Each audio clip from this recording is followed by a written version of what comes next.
ఓం గం మహాగణాధిపతయే నమః. ఓం శ్రీ మాత్రే నమః. ఓం శ్రీ గురుభ్యో నమః. ఈరోజు జ్ఞానేశ్వర గురూజీ జన్మ జాతకంలో అష్టమంలో కేతు జన్మ జాతకంలో అష్టమంలో కేతువు ఉన్నప్పుడు ఎలాంటి ప్రభావం చూపిస్తుంది జీవితం మీద అనేటువంటి విషయాల గురించి మనకు జ్ఞానేశ్వర గురూజీ తెలియజేస్తారు. గురూజీ. ఎస్.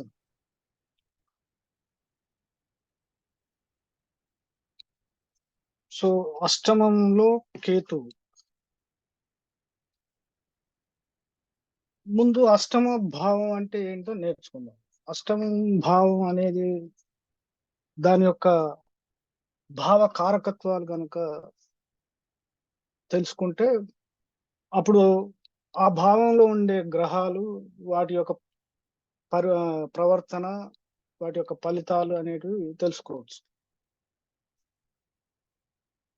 అష్టమ భావం ఆయుభావం అన్నాం దాన్ని. తర్వాత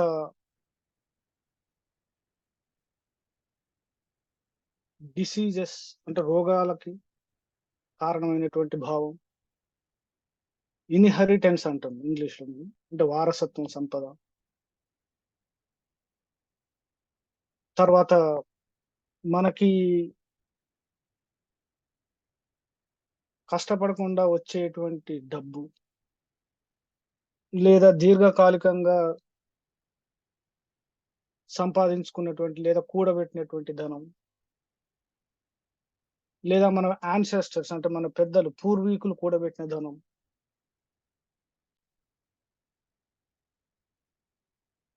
తర్వాత భూమి లోపల దాచి ఉంచినటువంటి ధనం, అలానే కాకుండా భూమి లోపల ఉన్నటువంటి ఆ సకల వస్తువులు కూడా ఈ అష్టమంలోకి వస్తాయి. తర్వాత రెండో భావం మనం ఆహారం తీసుకుంటే, ఈ ఎనిమిదో భావం ఏం చేస్తుందంటే తిన్న ఆహారాన్ని విసర్జించేటువంటి అవయవాలను మన శరీరంలో. అందుకే శరీరంలో ఆ భాగాలకు సంబంధించి జననేంద్రియాలు, ఆ జననేంద్రియాలకు సంబంధించి కూడా ఏంటంటే ఇంటర్నల్ జననేంద్రియాలు, లోపట ఉన్నటువంటి, బయటికి కనబడేది లోపట ఉన్నటువంటి అవయవాలకి కారకత్వం కూడా ఈ అష్టమ భావం.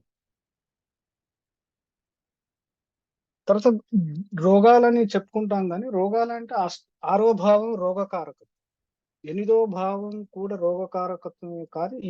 ఇందులో ఉండే రోగం ఏంటిదంటే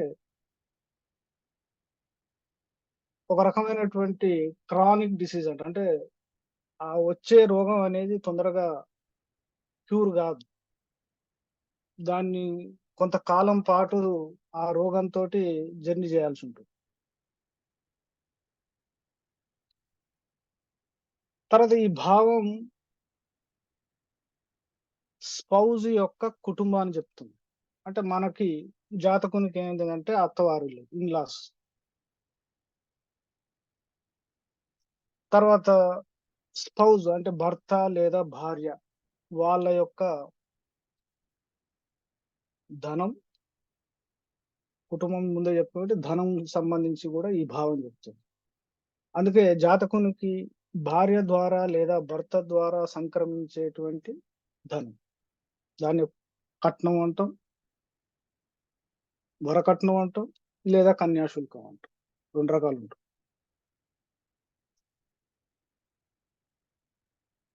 తర్వాత ఈ భావం ఏంటంటే సడన్ ఈవెంట్స్ అంటాం, అన్ఎక్స్పెక్టెడ్ ఈవెంట్స్. అంటే ఆకస్మికంగా జరుగుతాయి, ప్లస్ అన్ఎక్స్పెక్టెడ్ ఊహించని సంఘటనలు జరుగుతాయి. రెండు రకాలు. మనిషికి ఏంటంటే ఒక దెబ్బ, ఊహించని సంఘటన జరిగితే ఒక దెబ్బ. ఆ జరిగే దెబ్బ కూడా ఎలా అంటే ఆకస్మికంగా జరిగేది, మనిషిని రకంగా ఒక విచిత్రమైన పరిస్థితుల్లోకి తీసుకెళ్లేటువంటి భావం. అష్టమ భావం. ఈ అష్టమ భావం ఆయుభావం అన్నారు. అంటే ఆయుభావం అంటే ఆ వ్యక్తి యొక్క జీవిత కాలం. అంటే ఆ వ్యక్తి పుట్టుక నుంచి చనిపోయేంత వరకు అసలు లైఫ్ స్పాన్ అంటారు. జీవితం యొక్క నిడివి ఎంత కాలం బ్రతుకుతాడని చెప్పి అష్టమ భావం చెప్తుంది. అందుకే కాలపురుష చక్రంలో లగ్నాధిపతి కుజుడు, అష్టమాధిపతి కూడా కుజుడే. ఆయనే పుట్టుకకి ప్లస్ ఈ శరీరాన్ని చివరి యాత్ర అంటే శ్మశానానికి తీసుకెళ్లేది కూడా కుజుడే. సో అందుకే కాలపురుష చక్రంలో అష్టమ స్థానం అనేది, అందుకే దీన్ని ఆయుభావం అని చెప్పి. తర్వాత దీనికి కుజుడి యొక్క కారకత్వాలు కూడా తోడవుతాయి కాబట్టి ఇక్కడ శారీరక బాధలు, ఈ రాశిలో అష్టమ భావంలో చంద్రుడు నీచబడతాడు కాబట్టి మానసికంగా బాధలు, పీడ, రకరకాల పీడలు. తర్వాత ఈ భావానికి మహర్షి కుజుడితో పాటు కేతువును కూడా సహ ఆధిపత్యం ఇచ్చాడు. దాని మూలాన కేతు అంటేనే ఈ భూమికి మీద సంబంధించినటువంటి విషయాల పట్ల ఆసక్తి లేనటువంటి గ్రహం అన్నమాట. సో ఈ భావంలో కొన్ని పీడలు ఎలా ఉంటాయంటే, కొన్ని బాధలు, భూత ప్రేత పిశాచ బాధలు కూడా ఇందులో ఉంటాయి, కనపడదు. సరే, ఈ అష్టమ భావానికి సంబంధించి ఇలా రకరకాల కారకత్వాలు చాలా ఉన్నాయి. అయితే అందులో మంచివి కంటే చెడువే ఎక్కువ ఉన్నాయి. మంచివి అంటే ఇదే అనాయాస ధనం. తర్వాత ఈ భావం గనక శుభంగా ఉంటే ఆయుష్ బాగుంటుంది. సో ఆయుష్ బాగుంటే సో జీవితంలో ఎన్నో సాధించవచ్చు లేదా ఎన్నో అనుభవించవచ్చు. అందుకే అష్టమ భావం కూడా చాలా ముఖ్యమైన భావం. దీన్ని ప్రతిసారి దీన్ని నెగిటివ్ గానే చూడాల్సిన అవసరం లేదు. ఎందుకంటే మనిషి ఆయుష్ ఫస్ట్ జాతకాన్ని చూడాలంటే ఆయుష్ భావం బాగాలేకపోతే మిగతా యోగాలు ఎన్నున్నా అవి పనికిరావు. ఆ యోగాలు ఏం చేస్తుంది? ఏం చేయలేం. సో అందుకే ఇది ఆయుష్ భావం అనేది చాలా ముఖ్యం.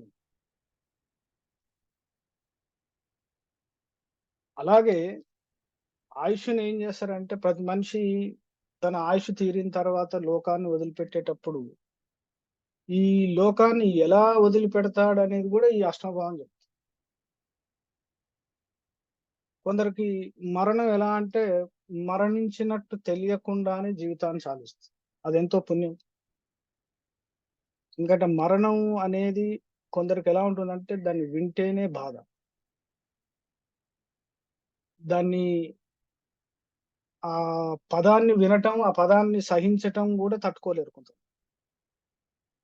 ఎందుకంటే మరణం అనేది మనిషికి అంత భయంకరమైన భయాన్ని కలిగిస్తుంది కొంతమంది.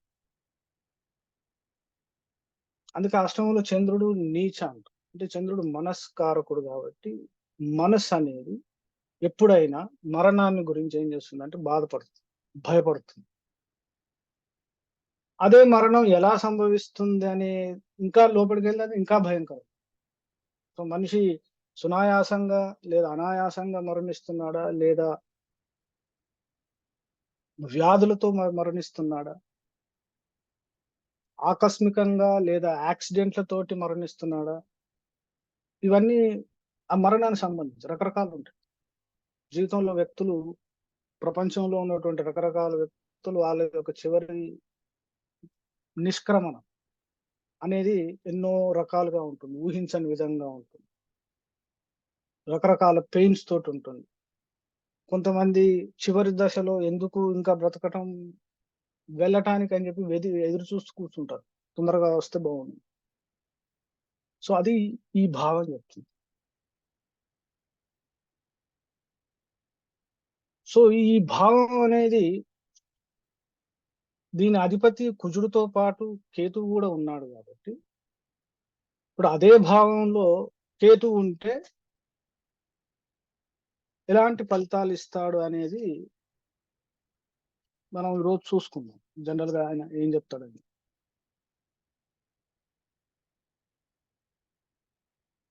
కేతు అంటేనే రాహుకేతువులు ఒకటే, ఒకే రాక్షసుడు ఆయన. ఆయన పేరు స్వరభాను అంటారు ముఖ్యంగా కొన్ని గ్రంథాల్లో. స్వరభాను అనేటువంటి రాక్షస రాజు ఆయన, కింగ్ అని. సింహకు పుట్టినటువంటి వాడు. సో అమృతం తాగటం మూలాన విష్ణు యొక్క సుదర్శన చక్రం చేత విడగొట్టబడినటువంటి 2 బాడీ పార్ట్సే రాహుకేతువులుగా ఆకాశంలో ఉన్నాయని చెప్పి మన పురాణాలు, మన జ్యోతిష్ శాస్త్రం చెప్తుంది. వాటికి గ్రహస్థానం ఇచ్చాడు. ఎందుకంటే అమృతం తాగినందుకు అమరత్వం పొందాడు కాబట్టి వీళ్ళకి గ్రహ మండలంలో స్థానం లభించింది అని చెప్తారు. సో రాహు కేతు వీళ్ళిద్దరు విడిపోయి రాహు తల మాత్రంగానే మిగిలి కేతు తల లేని మొండెం భాగంగా మిగిలిపోతాడు.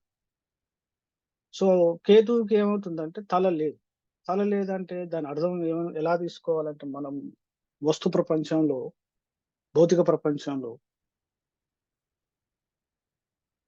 తల లేదా అంటాం మనం. అంటే మెదడు, ఆలోచన లేదా అంటాం. ఆలోచన అనేది ఎలా అంటే భౌతికంగా కనిపించినటువంటి ఆలోచన. ఆయన ఏది ఆలోచించినా భౌతికంగా ఉండదు. ఎక్కడో మనో ప్రపంచంలోనో లేదా ఆత్మ ప్రపంచంలోనో దానికి సంబంధించినటువంటి విషయాల పట్ల ఆసక్తి ఉంటుంది అది. సో అందుకే కేతువు ఒకవేళ ముఖ్య స్థానాల్లో కనుక ఉంటే, లగ్నంలో ఉన్న వాళ్ళకి ఆ వ్యక్తి చాలా సార్లు ఏమవుతుందంటే ఆలోచన లేని పని చేస్తుంటుంటారు. వాళ్ళని ఏం చేస్తుందంటే, ఆలోచన లేని పనులంటే వాళ్ళని అలా నడిపిస్తున్నారు. ఆ ఒక పని చేయాలని చెప్పి ఆలోచించాలనే ధ్యాస లేకుండా, ఆ పనితో వచ్చేటువంటి పర్యవసానాల గురించి ఆలోచించకుండా పనులు చేసేస్తారు. తర్వాత బాగుంటుంది. కేతు అలా ప్రోద్బలం ఉంటుంది. తర్వాత ఈ అష్టమ స్థానానికి ఈయన కోలాడు కాబట్టి భూమి మీద నివసించే కాలం కంటే ఈ భూమి నుంచి నిష్క్రమించిన తర్వాత మీద ఉన్నటువంటి జీవితం లేదా ఆత్మ యొక్క ప్రయాణం, వాటి పట్ల ఈయనకి ఇంట్రెస్ట్ ఎక్కువ ఉంటుంది కేతు. అందుకే ఆయన మోక్షకారకుడు అని చెప్పి మోక్షం వైపు తీసుకెళ్లేటువంటి గ్రహంగా చెప్తాం. కానీ కేతు అన్నిసార్లు మోక్షం వైపే తీసుకెళ్ళదు. వైరాగ్యం అనేది మనిషికి పుట్టుకతోటే రాదు. ఎందుకంటే భగవంతుడి యొక్క సృష్టి నిర్మాణంలో వైరాగ్యం అనేది ఏ కొద్ది మందికో ఉంటుంది, అందరికి రాదు. ఎప్పుడైతే వైరాగ్యం అందరికీ ఉంటే ఈ సృష్టి ఉండాల్సిన అవసరమే ఉండదు కదా. సృష్టితో నడవాల్సిన అవసరం, లాభం ఏమి? ఆయనకు కావాల్సింది ఏంటంటే ఆత్మ అనేది శరీరంలోకి బంధించబడి ఉంటేనే మనిషి కర్మ చేస్తూ ఉంటాడు. కర్మ చేస్తూ ఉంటేనే సృష్టి కొనసాగుతుంది. కర్మ అనేది లేకపోతే సృష్టి ఉండదు. సో భగవంతుడి ఉద్దేశం అది కాదు కదా. సృష్టి ఎప్పటికీ నడుస్తూ ఉండాలంటే మనిషి కర్మ చేస్తూ ఉండాలి. సో కర్మ చేస్తూ ఉండాలంటే వైరాగ్యం అనేది దగ్గర రాదు. విషయాల పట్ల ఆసక్తి ఉండాలి. విషయం పట్ల, భోగం పట్ల, సుఖాల పట్ల, కోరికల పట్ల, వాటిని తీర్చుకునే విధానాల పట్ల ఎప్పుడైతే ఆసక్తి ఉంటుందో మనిషి ఏం చేస్తాడంటే కర్మ చేస్తూ ఉంటాడు, వాటిని సాధించాలనే ఉద్దేశం. ఎప్పుడైతే కర్మ చేస్తూ ఉంటాడో సృష్టి కొనసాగుతూనే ఉంటుంది. అదొక చక్రం. ఆ చక్రం నుంచి బయటకు రాడు. అయితే కేతువుకున్న మిగతా అన్ని గ్రహాల్లో ఈయనకి వైరాగ్యానికి, మోక్షానికి కారకత్వం ఎందుకు ఇచ్చారంటే, ఎందుకంటే ఈయన భూమి మీద ఉన్నటువంటి విషయాల పట్ల ఆసక్తి లేదు కాబట్టి, బయట విషయాల పట్ల ఆసక్తి కాబట్టి వీటిని ఎప్పుడు ఈ వ్యక్తికి ఈ భూమి మీద ఉన్నటువంటి విషయాల పట్ల విముఖత, వైరాగ్యం ఎట్లా కలిగించాలని చెప్పి చూస్తాడు. సో ఆ కలిగించే విధానంలో మనిషిని ఎన్నో రకాల సమస్యల్లోకి నెడతాడు. ఎందుకంటే మనిషికి సమస్య వస్తే తప్ప ఆగి ఆలోచించడు ఎందుకు జరుగుతుంది ఇలా అని. ఒకవేళ మనిషికి అనుకున్నవి అన్ని జరుగుతూ ఉంటే ఒక దశలో భగవంతుడినే మర్చిపోతాం. ఎందుకంటే వాడికి కావాల్సినవన్నీ అందుబాటులో ఉండి అనుకున్నవన్నీ జరుగుతూ ఉన్నాయి. సో, నాకు ఎదురే లేదు అన్నంత కాలం మనిషి భగవంతుడి వైపు గాని, లేదా సృష్టి కారకత్వాల వైపు గాని చూడడు. అయితే కేతువు అలా కాదు. కేతువు ఏం చేస్తాడంటే మనిషిని ఇటువైపు మళ్ళేటట్టు చేస్తుంటాడు. చేసేట క్రమంలో ముందేం చేస్తాడంటే, ఆయన ఉన్న స్థానాల మీద విపరీతమైన దాన్ని దాని మీద ఒక అటాచ్‌మెంట్ పెంచుతాడు. మామూలు అటాచ్‌మెంట్ కాదు. దానికి పూర్తిగా ఆహ్, ఆహ్, మన తెలుగులో పదం దొరకట్లే. ఇంగ్లీష్‌లో అబ్సెషన్ అంటారు. దాని మీద పూర్తిగా అంటుకొని ఉంటాడు. లంపటం అంటాం దాన్ని. విరక్తి భావం సార్. విరక్తి కాదు. అటాచ్‌మెంట్. డిటాచ్‌మెంట్.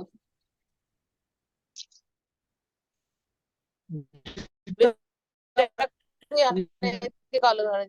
విపరీతమైన ఆసక్తి కలిగిస్తుంది.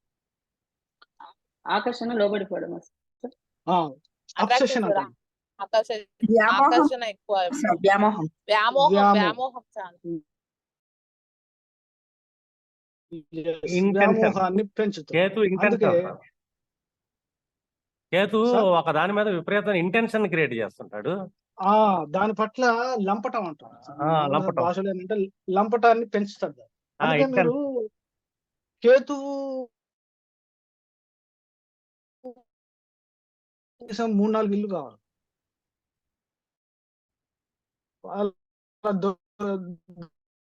దానికోసం నానా ప్రయత్నాలు చేస్తుంటారు.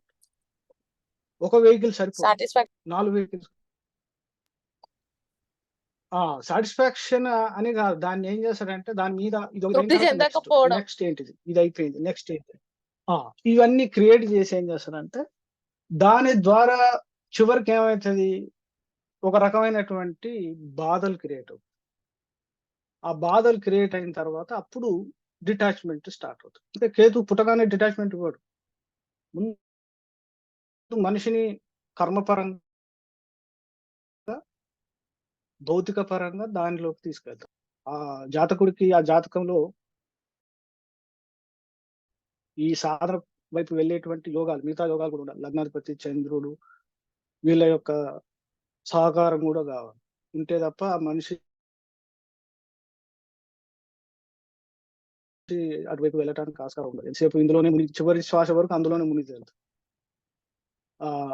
మొన్న మా గురుగారు చెప్తున్నారు. ఒక పొలిటీషియన్ యాక్సిడెంట్ అయ్యి ఐసీయూలో ఉన్నాడు. ఐసీయూలో ఉంటే ఇప్పుడు పరిస్థితి ఏంటంటే ప్రాణం ఎప్పుడు ఉంటుందో పోతుందో తెలియని స్థితి. ఎనీ టైం డాక్టర్స్ ఏంటంటే గ్యారంటీ లేదు. ఎనీ టైం పోవచ్చు. కాకపోతే ఏంటంటే ఆయన పాపులర్ లీడర్, తెలిసిన వ్యక్తి కాబట్టి మా గురుగారు పిలిచారు. గురుగారిని అయితే కన్సల్ట్ చేశారు. సో ఎలక్షన్స్ వస్తున్నాయి. నేను ఈ ఐసీ నుంచి బయటికి రావాలి. మళ్ళీ ఎలక్షన్‌లో నిలబడి గెలిచి అందులోకి వెళ్తానా లేదా? నాకు పదవి వస్తుందా లేదా అని చెప్పి అడుగుతున్నాను. అంటే మనిషి ఏ స్థితిలో ఉన్నాడు, తన మనసు ఈ వేటి పట్ల లంపటం పెంచుకొని ఉన్నాడనేది అర్థం చేసుకొని తెలుస్తుంది. జీవితం ఉంటుందో గ్యారంటీ లేదే.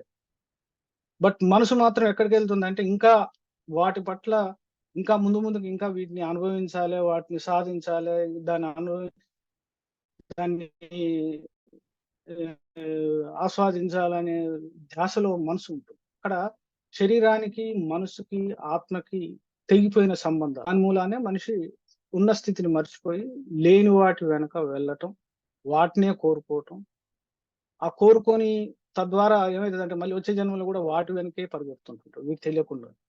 ఎందుకంటే పూర్వజన్మలో ఏం చేశామనేది మనకి ఈ జన్మలో గుర్తుండదు. అది భగవంతుని యొక్క సృష్టి యొక్క సిస్టమ్ అది. సో అలా నడుస్తూ ఉంటుంది. ఇక్కడ కేతువు ఎప్పుడైతే అష్టమంలో ఉంటాడో భౌతికంగా చూసుకుంటే సంగతి తర్వాత పక్కన పెడుతుంది. మోక్షం సంగతి అది అందరికీ సంబంధించిన విషయం కాదు. మనకు 99% ఉన్న జనాలకి కేతువు అష్టమంలో ఉంటే ఏం చేస్తాడనేది చూసుకోవాలి. ఇది అష్టమం చెప్పాం కదా, యాక్సిడెంట్స్ అని, అన్ఎక్స్పెక్టెడ్ ఈవెంట్స్ అని, సడన్ ఈవెంట్స్ అని, హెల్త్ సంబంధించినటువంటి విషయాలు. కేతు అనేది క్రూర గ్రహాల్లో, పాపగ్రహాల్లో ఆయనకి ఆల్రెడీ చెప్పుకున్నాం. శని, రాహు, కుజుడు, కేతు అని 4 ప్రామినెంట్ గా పాపగ్రహాలు. సో అందులో అష్టమ స్థానానికి అధిపతి కూడా పోలార్డ్షిప్ కూడా ఇచ్చాడు. సో అందులో మళ్ళీ అష్టమంలోనే ఉంటే ఇతను ఇచ్చేటువంటి ఫలితాలు ఎలా ఉంటాయంటే, మహర్షి చెప్పింది ఏంటంటే క్రిమి కీటక జంతువులతోటి ప్రాణభయం. మీరు ఎన్ని రకాల జంతువులన్నా తీసుకో, కుక్క నుంచి మొదలు పెడితే కీటకాలు అంటే సర్పాలు అనుకోండి, తేళ్ళు అనుకోండి, ఇంకా జంతువులు అంటే మనిషిని చంపేటువంటి జంతువులు ఏమైనా తీసుకోండి, పులి నుంచి మొదలు పెడితే ఈవెన్ మనం పొలంలో ఉండేటువంటి ఎద్దుతో సహా. సో ఎన్ని రకాల జంతువులు, క్రిమి కీటకాలతోటి ప్లస్ జంతువులతోటి ప్రాణభయం అనమాట. జీవితంలో ఈ వ్యక్తి ఖచ్చితంగా అట్లీస్ట్ అనమాట ఎవరో ఒకసారి లైఫ్ లో వీటితోటి ఆ ప్రాణభయం మాత్రం తప్పదు కేతు అష్టమంలో. తర్వాత ఈ అష్టమ స్థానం ఏంటంటే చెప్పాం కదా, వైఫ్, స్పౌస్, భర్త లేక భార్య యొక్క కుటుంబం. సో వాళ్ళతో ఎప్పటికీ డిటాచ్మెంటే ఇస్తుంది. ఎవరితోటి? స్పౌస్ యొక్క కుటుంబంతో. కొన్నిసార్లు ఏమవుతుందంటే అష్టమంలో కేతు ఉన్న జాతకులకి వివాహం జరిగిన తర్వాత, ఎందుకంటే సప్తమం యాక్టివేట్ అవుతుంది కాబట్టి వివాహం జరిగిన తర్వాత, సో స్పౌస్, భర్త లేక భార్య యొక్క కుటుంబంలో ఎవరో ఒకరు కాలం చెందటం.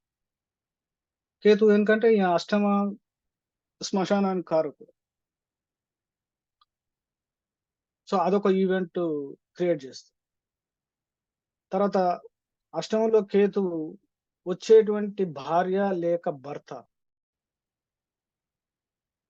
చెప్పగా వాళ్ళకి ఆ భార్య లేక భర్తకి ఆ రెండో భావంలో ఉంటాడు కాబట్టి కేతు ఆ రెండో భావానికి సంబంధించిన విషయాల పట్ల విపరీతమైన అటాచ్మెంట్ క్రియేట్ చేస్తుంది. సపోజ్ భార్య ఉందనుకో, భార్యకి ధనం పట్ల విపరీతమైన డిమాండ్ భర్త నుంచి అడుగుతుంటుంది, లేదా భర్తే భార్య నుంచి అడగొచ్చు, ఇంటి నుంచి డబ్బు తీసుకురామని, అత్తగారి నుంచి తీసుకురామని చెప్తారు. సో ఏదో రకం లగ్నంలోనే కేతు ఉంటే నేను చెప్పేది వినండి. ముందు 8 గురించి మాట్లాడుతున్నాం, మీరు ఇంకో దానికి వెళ్ళి మాట్లాడితే ఎట్లా? మీరు ముఖ్యంగా గమనించాల్సింది ఏంటంటే కేతువు 12 భావాలు ఎక్కడైనా ఉంటాడు. సో మనం ఈ రోజు మాట్లాడుకునే దేని గురించి మాట్లాడుతున్నాం? అష్టమంలో ఉంటే ఏం జరుగుతున్నది మాట్లాడు. సో మీరు ఏం చేస్తారంటే చెప్పేది వినటానికి ట్రై చేయండి, దాని నుంచి నేర్చుకోవడానికి ట్రై చేయండి, అంతే తప్ప ఇది వదిలేసి లగ్నంలో ఉంటే ఏం జరుగుతుంది, రెండో భావం ఉంటే ఏం జరుగుతుంది అంటే మీ మనసు ఏంటంటే చెప్పేదాని మీద లేదు. మీ మనసు ఏంటంటే వేరే లేని దాని మీద, లేదా మీ జాతకం మీద సమస్య, మీ సమస్య మీదే మీ మనసు, జాతకం మీద లేదు, సబ్జెక్ట్ మీద లేదు. జాతకాలు వాటిల్లో చూస్తున్నా అష్టమ భావం గురించి.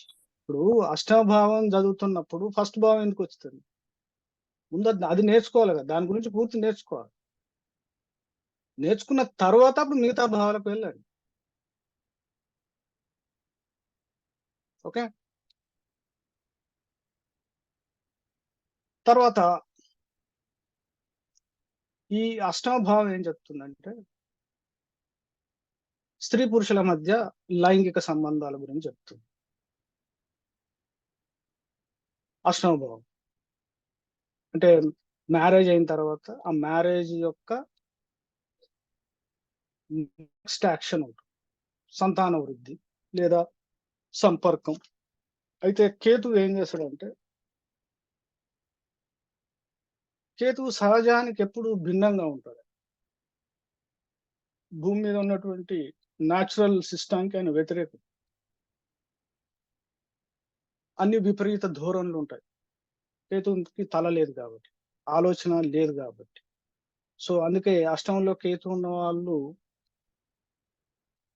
ఇంకా ఇంకా ఏదైనా పాపగ్రహం అంటే రాహువు గాని, శని గాని, కుజుడు గాని వాటి యొక్క దృష్టి లేదా యుతి ఈ భావంలో గనక పడితే వాళ్ళు స్వజాతి సంపర్కులు అంటాం. స్వలింగ సంపర్కులు అని చెప్పి స్త్రీలు గాని, పురుషులు గాని అవి ఉండే ఆస్కారం ఎక్కువ ఉంటుంది. మీరు ఇప్పుడు డేటాబేస్ అనే ఉంటుంది ఒకటి.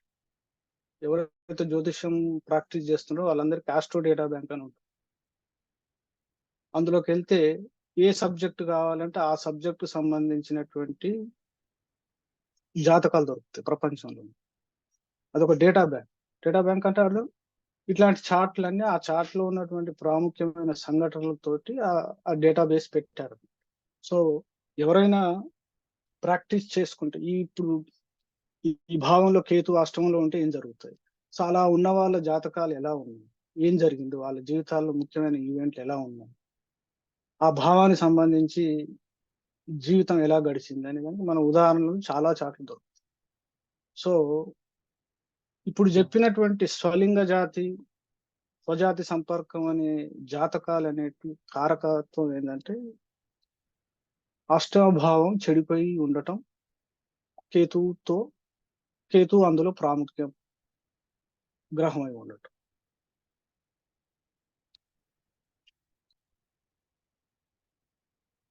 అయితే కేతు అష్టమంలో ఉంటే అన్ని జాతకాల్లో ఇలా జరగాలని లేదు.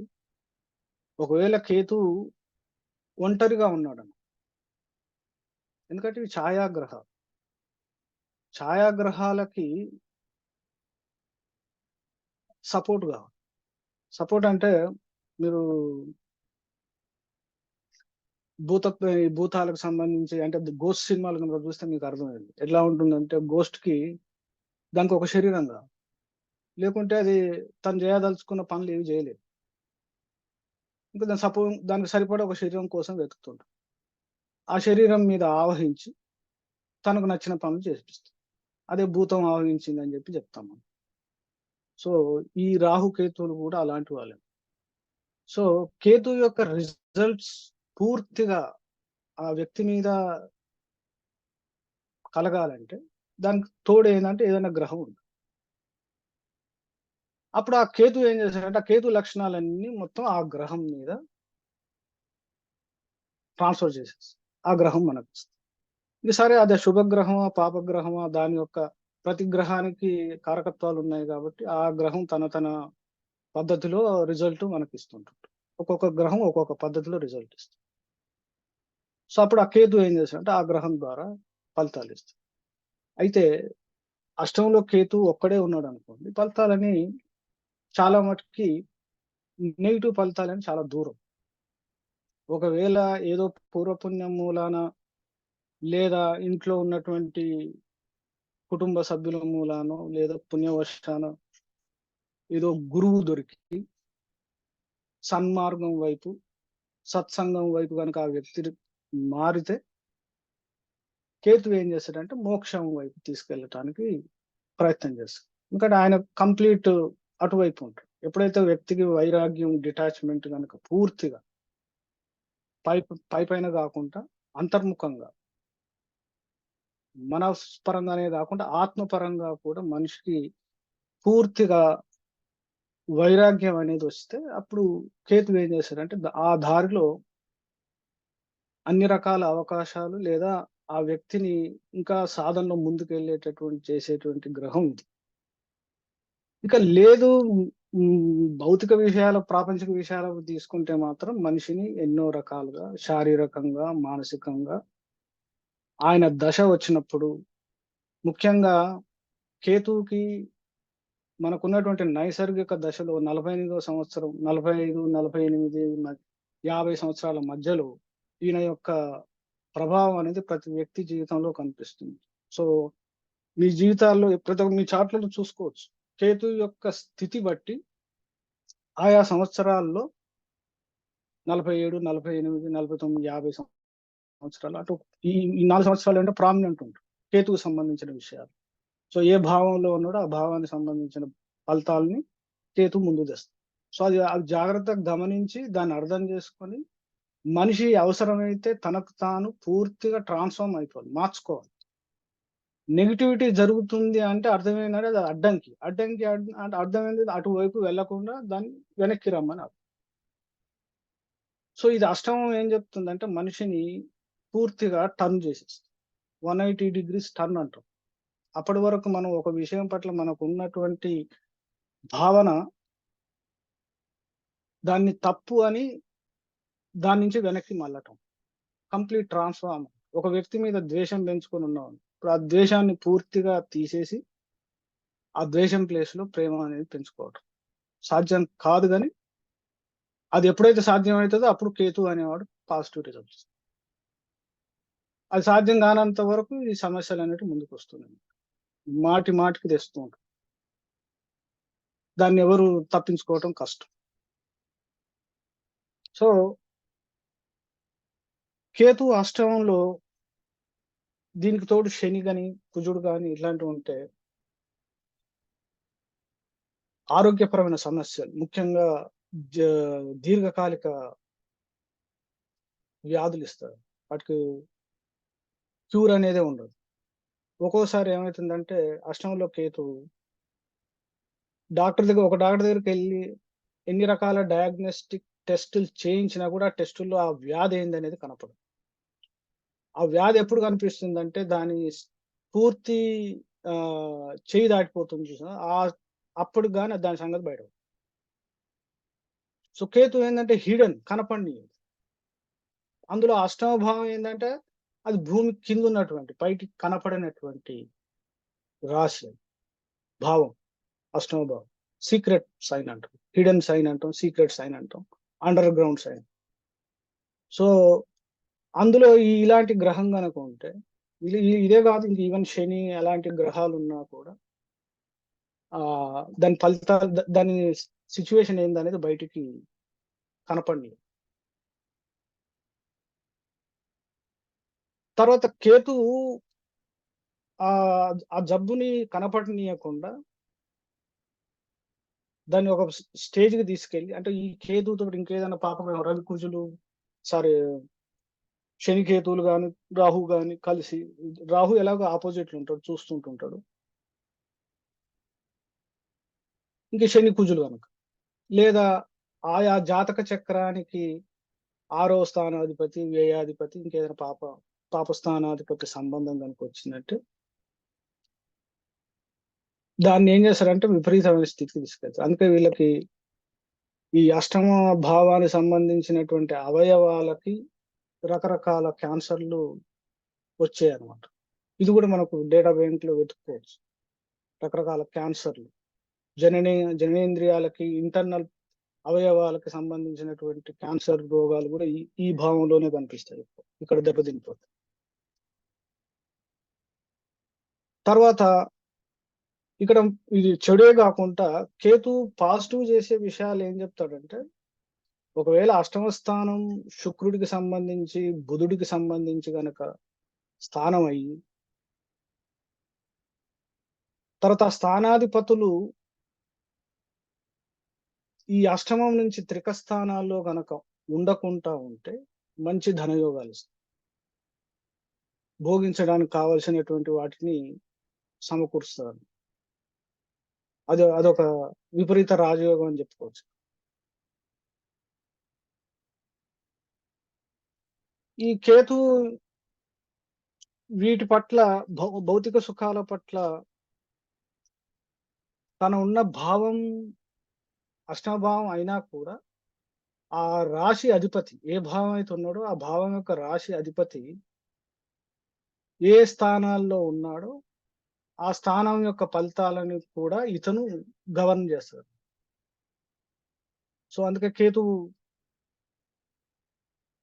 ఎప్పుడు పాజిటివ్, ఎప్పుడు నెగిటివ్ అనకుండా దాంట్లో ఏ స్థానం అయితే ఉన్నాడో, అంటే అష్టమం అని చెప్పుకున్నాం కాబట్టి అష్టమం ఆ రాశి ఏమైంది, ఆ రాశి అధిపతి ఏమైంది, తర్వాత మిగతా గ్రహాల యొక్క దృష్టి వాటి పట్ల, ఈ స్థానం పట్ల ఎలా ఉంది దృష్టి, తర్వాత మిగతా ఇవన్నీ వస్తాయి. నవాంశలు, దశాంశలు, ప్రొఫెషన్ చూసుకోవాలంటే దశాంశల స్థితి చూసుకుంటాం. లక్ లేదా మ్యారేజ్ సంబంధించిన విషయాలు అంటే నవాంశలు చూస్తాం. ఇలా రకరకాల వర్గ చక్రాలు ఏవైతే ఉన్నాయో వర్గ చక్రాల్లో దీని యొక్క స్థితి బట్టి చెప్పుకోవచ్చు. తర్వాత కేతు పరిహారాలకి గనక అష్టమంలో కేతు ఉన్నప్పుడు పరిహారాలు ఎలా చెప్తారంటే, కేతు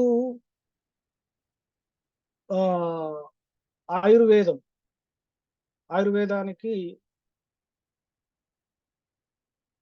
ముఖ్యంగా వేర్లకి అండి. ఎందుకంటే వేరు రూట్ కి సంబంధించినటువంటి గ్రహం.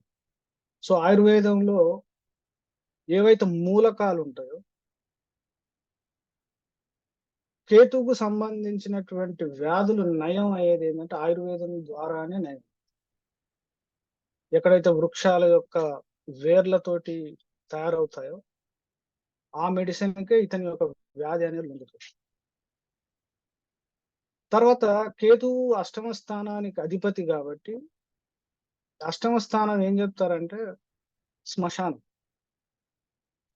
తర్వాత అష్టమ స్థానంలో ఉండేటువంటి ఏ గ్రహం అయినా దాన్ని ఏమంటారు అంటే మన సైన్స్ లో ఫిజిక్స్ లో ఒక వర్డ్ ఉంటుంది, ఆక్సిడేషన్ అంటారు. ఇప్పుడు ఇనుముని ఒక దగ్గర పడేసామనుకోండి, దాని మీద దానికి ప్రాపర్ క్లీనింగ్ అవి చేయకుండా ఏమవుతుంది, అది రోజు రోజుకి తుప్పు పెట్టిపోతుంది అంట. క్షయీకరణ ఉంటుంది మన ఫిజిక్స్ లో. అంటే అది దాని యొక్క మెటల్ ఏమవుతుందంటే క్షీణించిపోతుంది.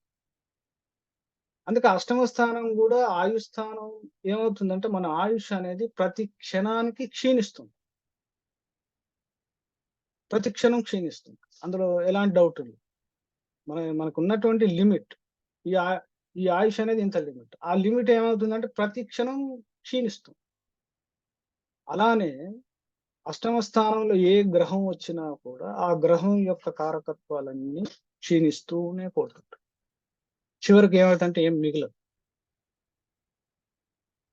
సో అందుకే కొందరి జీవితాలు ఎలా ఉంటాయంటే మరణానంతరం కీర్తి.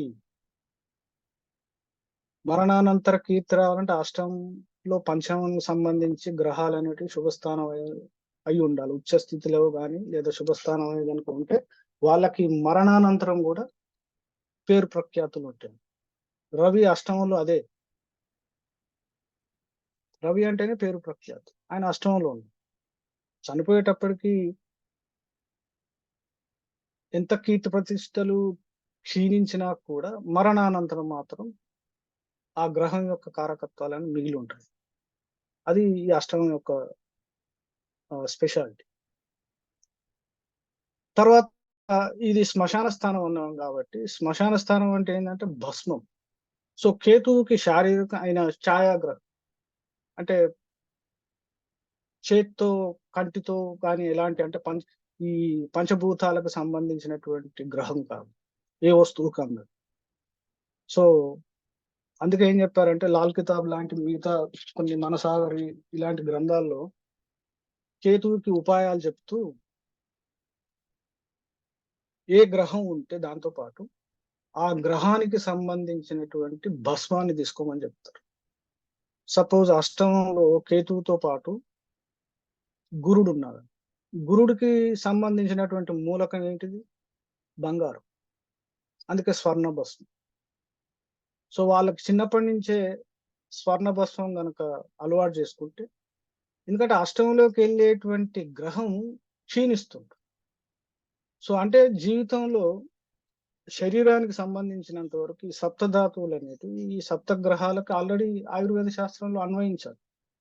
సో ఆయా గ్రహాలకి దానికి సంబంధించినటువంటి ఆ ధాతు అనేది ధాతులోపం అనేది ప్రతి మనిషి శరీరంలో ఉంటుంది. సో దాన్ని మళ్ళీ నింపుకోవాలి కాబట్టి సో కేతు అనేవాడు ఏంటంటే వస్తు రూపేణ ఒప్పుకోవడం.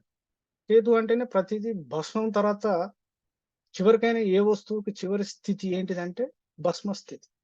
అదే కేతు. ఎనీ వస్తువు భూమి మీద ఉన్నటువంటి ప్రతి దానికి చివరి స్థితి ఏంటంటే భస్మం అంటారు. అందుకే శివుడు ఆయన నివాసం ఆయన ఒంటికి పూసుకునేది. ఈవెన్ కొన్ని శివలింగాల్లో మహా జ్యోతిర్లింగాల్లో కూడా ఆయనకి అర్చన చేసేది కూడా ఆ భస్మంతోటే చేస్తారు. సో భస్మానికి, కేతువుకి, శివుడికి అవినాభావ సంబంధం. సో దాన్ని మన జాతకాల్లో ఎలా వాడుకోవాలంటే ఈ స్థితి బట్టి అన్నమాట. ఏ గ్రహం అష్టంలో ఉంది. సో దాని అష్టం అంటేనే డార్క్ హౌస్ అంట, చీకటి. ఎందుకంటే లగ్నం ఉదయిస్తే సప్తమం ఏమవుతుందంటే సంధ్యాకాలం, సాయంత్రం అవుతుంది. ఇక అష్టమంకి వచ్చేసరికి ఏమవుతుందంటే చీకటి మొదలు. సూర్యుడికి అంటే జీవితంలో ఉన్నటువంటి మొదటి సగభాగం లేదా దినంలో పగలు అనేది కంప్లీట్ అయిపోయి రాత్రికి నాంది పలుకుతుంది. సో ఆ రాత్రికి నాంది పలుకుతున్నప్పుడు అక్కడ గ్రహాలకి ఏ గ్రహం వచ్చినా ఆ గ్రహానికి సంబంధించినటువంటి అన్ని రకాల ఫిజికల్ గా, భౌతికంగా అనుకోండి, మానసికంగా అనుకోండి, లేదా వస్తు రూపేణ బాహ్యంగా పరిసరాల పరంగా కూడా దానికి సంబంధించినటువంటి క్షీణత అనేది ఉంటుంది. సో దాన్ని మళ్ళీ మనం వెనక్కి తెచ్చుకోవాలి, లేదా అది కల్పించేటువంటి భ్రమల నుంచి బయటికి రా. అష్టం అనేది అందుకే దాన్ని ట్రాన్స్ఫార్మ్ హౌస్ అంటుంది. మనిషిని పూర్తిగా తనకున్నటువంటి ఆ నిశ్చిత లేని అభిప్రాయాల పట్ల మార్చేసి ఏదైతే సృష్టిలో ట్రూత్ అంటే ఒక నిజమైన భావన ఏదైతే ఉందో ఆ భావన వైపు మళ్ళేటట్టు చేసేటువంటిది భావం అష్టం. సో అందులో ఈ కేతు యొక్క ప్రధాన పాత్ర అనేది చాలా విషయాలు. చాలా మంది జ్యోతిష్యం వైపు మళ్ళటానికి కూడా కారణం కేతు. ఆ మనిషిని ఎన్నో రకాల సమస్యలకి వెళ్ళిన తర్వాత ఆ వ్యక్తి ఏం చేశాడంటే రకరకాల ఆస్ట్రాలజీ దగ్గరికి వెళ్తాడు. ఈ సమస్య ఏంది, ఎందుకు పోవట్లేదు, ఇన్ని చేసినా అన్ని చేసినా, ఇన్ని పూజలు చేసినా అది చేసినా అర్థం కావట్లేదు, వీడికి వాడికి ఎంతో మందికి ఎన్నో రకాల నష్టపోయిన తర్వాత లాభం లేదు, నేనే ఆస్ట్రాలజీ నేర్చుకున్నాను వచ్చేసి. అప్పుడు ఒకవేళ వాడికి యోగం బాగుండి జీవితం పట్ల దాని యొక్క అంతరార్థం కనుక అర్థమైతే సమస్యలు అనేటివి వాడికి చిన్నవిగా కనిపిస్తాయి. అప్పుడు అర్థమవుతుంది లైఫ్ అంటే ఏంటిది, కర్మ అంటే ఏంటిది, సమస్యలకు అర్థం ఏంటిది. ఇంకా జ్యోతిష్ శాస్త్రమే సృష్టిలోని సమస్త శాస్త్రాలని అర్థం చేసుకుని జీవితాన్ని తనని తాను సంస్కరించుకునేటట్టు చేసుకునేటువంటి శాస్త్రమే జ్యోతిష్ శాస్త్రం. అంతేగాని ఏదో రెమెడీస్ చెప్పడానికి పనికొచ్చే శాస్త్రం మాత్రం కాదు. జీవితాన్ని ఎలా అర్థం చేసుకోవాలి, జీవితాన్ని ఎలా ముందుకు తీసుకెళ్ళాలి అనేది చెప్పడానికి మాత్రమే పనికొస్తుంది. సో అది కేతువుకు సంబంధించినటువంటి కొన్ని విషయాలు మాత్రం. ఇందులో చాలా ఇంకా రకరకాల ఎంతో డీప్కి వెళ్తే ఎన్నో రకాల విషయాలు ఉంటాయి. సో మనకున్నటువంటి సమయాభావం ఇది. నాకు తెలిసిన కొన్ని విషయాలు మీతో షేర్ చేసుకున్నాం. స్వస్తి, నమస్తే. Thank you Guruji, thank you.